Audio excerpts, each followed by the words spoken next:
tidak ada nabi kecuali di antara ibadahnya itu jalan-jalan. Fasiru fil ardi. Sehingga semua nabi itu mesti pernah melakukan perjalanan internasional. Rasulullah Muhammad SAW pernah jalan-jalan sampai ke Syam, padahal beliau orang Mekah. Nabi Ibrahim yang orang Syam pernah perjalanan sampai ke Mekah. Karena di antara kearifan itu ya dimulai dari apa? Jalan-jalan tadi. Kamu ngerti orang yang macam-macam. Makanya di antara kebaikan umatku kata Nabi itu siyaha fil ard, sering berkelana.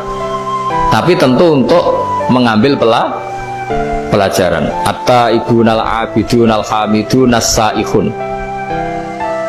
Nah, agama mensupport itu.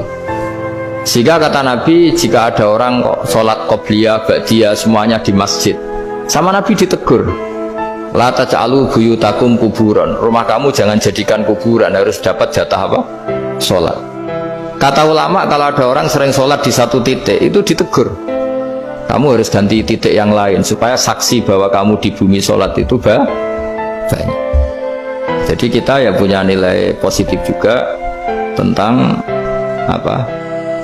Karena kita sering siyaha, kalau bahasa Arabnya itu sering keluyuran, saksi kita kebaikan juga banyak. Tapi pesan saya paling pokok tadi ya, jadikan komunitas kebaikan itu punya nilai jual. Syukur-syukur fid dunya hasanah wa fil akhirati hasanah. Ya kita bersyukurlah di Indonesia itu. Saya masih ingat kecil saya itu ya sekitar saya umur 15-14 tahun.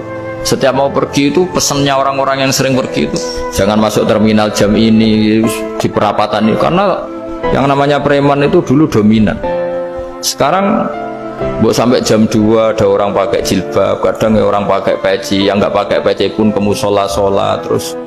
Yes, pokoknya kebaikan itu jadi komunitas dan jadi nilai jual. Bahkan tadi misalnya ibu-ibu yang pergi malam itu kan mesti ada orang-orang yang jadi langganannya karena terkenal apa? Amanah. Yang dititipi anak cuy juga pilih orang yang terkenal apa? Amanah.